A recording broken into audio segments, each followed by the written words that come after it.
சரி ஃப்ரெண்ட்ஸ், இந்த வீடியோவில் நம்ம குயிக்கான ஒரு இன்ஃபர்மேஷன் பற்றி பார்க்கலாம். அதாவது 1 ஏப்ரல் 2026 புது நிதி ஆண்டு தொடக்கத்தில் எந்த மாதிரியான விஷயங்கள்லாம் புதுசாக அமலுக்கு வரப்போகுது அப்படிங்கிற தகவல் தான் இந்த வீடியோவில் பார்க்க போகிறோம். முடிஞ்சவரை நிறைய பேருக்கு ஷேர் பண்ணுங்கள், நிறைய பேருக்கு இது பயனுள்ளதாக இருக்கும். முதலாவதாக நம்ம பேன் கார்டு ரிலேட்டடான தகவல் பார்த்துடலாம். First bank transactions. அதாவது முதல்ல எப்படி இருந்தது அப்படின்னா, நீங்கள் 50,000 ரூபாய் அல்லது 50,000 ரூபாய்க்கு மேலே பேங்க் டிரான்சாக்ஷன் பண்ணும்போது கண்டிப்பாக பேன் கார்டு அவசியம் அப்படின்னு சொல்லியிருந்தாங்க. ஸோ அதில் இப்போ ஒரு மாற்றம் வரப்போகுது. 1 ஏப்ரல் 2026 10 லட்ச ரூபா வரைக்கும் நீங்கள் பேன் கார்டு கொடுக்க தேவையில்ல, பேன் கார்டு எல்லாமே டிரான்சாக்ஷன் பண்ணிக்கலாம் அப்படின்னு சொல்லியிருக்கிறாங்க. இப்போது டிரான்சாக்ஷன் இந்த சென்ஸ் என்ன சொல்ல வருவாங்கன்னா, இப்போ நான் உங்களுடைய அக்கௌண்ட்டில் ஒரு 1 லட்ச ரூபா போடுறேன் அப்படின்னா கண்டிப்பாக என்னுடைய பேன் கார்டு பேங்க் தரப்புக்கு கொடுக்கணும். ஆனால் இனிமேல் அந்த மாதிரி கிடையாது. 10 லட்ச ரூபாய்க்கு மேலே டிரான்சாக்ஷன் பண்ணால் தான் பேன் கார்டு அவசியம். ரெண்டாவதாக ப்ராப்பர்ட்டி டீல்ஸ். முக்கியமான ஒரு இன்ஃபர்மேஷன் இது. இது வரைக்கும் எப்படி இருக்குது அப்படின்னு பார்த்தீங்கன்னா, 10 லட்ச ரூபாய்க்கு உள்ள ஒரு சொத்து நீங்கள் பதிவு பண்ணுறீங்க, ரெஜிஸ்ட்ரேஷன் பண்ணுறீங்க அப்படின்னா பேன் கார்டு கண்டிப்பாக கொடுக்கணும். இப்போ இருக்கக்கூடிய நடைமுறையில் 1 ஏப்ரல் 2026 20 லட்ச ரூபா வரைக்கும் நீங்கள் பேன் கார்டு கொடுக்க தேவையில்ல. 20 லட்ச ரூபாய்க்கு மேலே மதிப்புள்ள சொத்தை நீங்கள் பதிவு பண்ணுறீங்க அப்படின்னா மட்டும்தான் நீங்கள் பேன் கார்டு கொடுக்குற மாதிரி இருக்கும். இது சொத்து மதிப்பு அப்படின்னு கிடையாது, பத்திரத்தினுடைய வேல்யூ. அடுத்ததாக வெஹிக்கிள் பர்ச்சேசஸ். இப்போ நீங்கள் 2 வீலர் 5 லட்ச ரூபாய்க்கு மேலே, 5 லட்சமோ அல்லது 5 லட்ச ரூபாய்க்கு மேலே ஒரு 2 வீலர் நீங்கள் வாங்குறீங்க அப்படின்னா கண்டிப்பாக பேன் கார்டு கொடுக்கணும். அடுத்ததாக இன்சூரன்ஸ் பாலிசியை பொறுத்த வரைக்கும் பேன் கார்டு மேண்டட்டரியாக சொல்கிறாங்க. இன்சூரன்ஸ் பாலிசியில் 50,000 ரூபாய்க்கு மேலே நீங்கள் இன்சூரன்ஸ் ப்ரீமியம் செலுத்தும் போது கண்டிப்பாக பேன் கார்டு அவசியம் அப்படின்னு சொல்லியிருக்கிறாங்க. இது எல்லாமே 1 ஏப்ரல் 2026 அமலுக்கு வருது. நெக்ஸ்ட்டு ஹாஸ்பிட்டாலிட்டி அண்ட் ஈவெண்ட்ஸ் பொறுத்த வரைக்கும் இப்போ நீங்கள் ஹோட்டல்ஸில் எதுனா ஒரு ஈவெண்ட் கண்டக்ட் பண்ணுறீங்க, இல்லை ஹோட்டல்ஸில் ஒரு டின்னர் பார்ட்டி ஒன்று அரேஞ்ச் பண்ணுறீங்க அப்படின்னா அதனுடைய லிமிட் இன்க்ரீஸ் பண்ணியிருக்காங்க. இப்போ இருக்கக்கூடிய ரூல்ஸ் படி நீங்கள் 50,000 ரூபாய் மேலே அந்த ஹோட்டல் பில் செலுத்துனீங்க அப்படின்னா பேன் கார்டு அவசியம். பட் 1 ஏப்ரல் 2026 1 லட்ச ரூபாய்க்கு மேலே அந்த ஹோட்டல் பேமெண்ட் பண்ணும்போது மட்டும்தான் பேன் கார்டு அவசியம் அப்படின்னு சொல்லியிருக்காங்க. டேக்ஸ் ரிலீஃப் ரொம்ப ரொம்ப முக்கியமாக நம்ம பார்க்கக்கூடியது.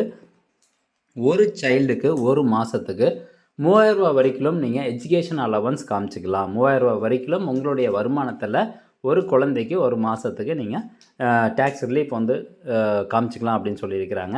அதே மாதிரி அந்த குழந்தையினுடைய ஹாஸ்டல் அலவன்ஸ் ஒரு மாதத்துக்கு 9,000 ரூபா வரைக்கும் சொல்லியிருக்கிறாங்க. இப்போது உங்களுடைய குழந்தைக்கு நீங்கள் எஜுகேஷன் அலவன்ஸ் 3,000 ரூபா ஒரு மாதத்துக்கு செலவு பண்ணுறீங்க, ப்ளஸ் ஹாஸ்டல் அலவன்ஸ் 9,000 ரூபா செலவு பண்ணுறீங்க அப்படின்னா கிட்டத்தட்ட 12,000 ரூபாய்க்கிட்ட நீங்கள் டேக்ஸ் டிக்ளரேஷனில் காமிச்சிக்கலாம். அதுதான் டேக்ஸ் ரிலீஃபு. இது எல்லாமே 1 ஏப்ரல் 2026 அமலுக்கு வருது. ஓகே, அடுத்தபடியாக பேங்கிங் அண்ட் டிஜிட்டல் பேமெண்ட் ரூல்ஸை பற்றி நம்ம கண்டிப்பாக தெரிஞ்சுக்கணும். அதாவது டிஜிட்டல் பேமெண்ட் அத்தன்டிகேஷன் பொறுத்த வரைக்கும் 2 ஃபேக்டர் அத்தன்டிகேஷன் ஏற்கனவே இருக்குது. பட் அது கூடவே பார்த்திங்கன்னா இன்னும் நிறைய ஃபீச்சர்ஸ் ஆட் பண்ண போகிறாங்க. லைக் பயோமெட்ரிக்ஸு, டிவைஸ் ஃபிங்கர் பிரிண்டிங், அதே மாதிரி பிஹேவியர் அனலிட்டிக்ஸு.